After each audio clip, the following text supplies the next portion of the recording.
Hi, ഞാനിപ്പോൾ ഉള്ളത് വീരപ്പന്റെ ശവകുടീരത്തിന് മുമ്പിലാണ്. ഇത് വരുന്നത് തമിഴ്നാട്ടിലെ മേട്ടൂർ ഡാമിനടുത്ത് മൂലക്കോട് എന്ന സ്ഥലത്താണ്. ഇവിടെ വീരപ്പന്റെ മാത്രമല്ല, വീരപ്പന്റെ അണ്ണന്റെയും വീരപ്പന്റെ അണ്ണന്റെ മകന്റെയും മകളുടെയും ശവകുടീരം ഇവിടെ തന്നെയാണ് അടക്കം ചെയ്തിട്ടുള്ളത്. ഇവിടെ ഒരുപാട് ആളുകൾ പ്രാർത്ഥനയ്ക്കായിട്ട് വരുന്നുണ്ട്, ഒരുപാട് സന്ദർശകർ ഇവിടെ വരുന്നുണ്ട്. നമുക്കറിയാം 80s-ലും 90s-ലൊക്കെ സൗത്ത് ഇന്ത്യയെ തന്നെ വിറപ്പിച്ച ഒരു വീരശൂര പരാക്രമിയായിരുന്നു വീരപ്പൻ. ചില ആളുകൾക്ക് വീരപ്പൻ വില്ലനാണ്, ചിലർക്ക് ഹീറോ ആണ്. എന്തായാലും നമുക്കതിൻ്റെ കൂടുതൽ കാഴ്ചകൾ കാണാം.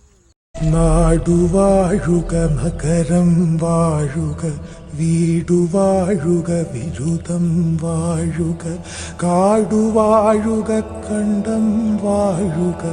തമിഴ്നാട്ടിലെ മേട്ടൂർ ഡാമിനടുത്ത് മൂലക്കോട് എന്ന സ്ഥലത്താണ് വീരപ്പൻ്റെയും കൂട്ടാളികളുടെയും ശവകുടീരം ഉള്ളത്.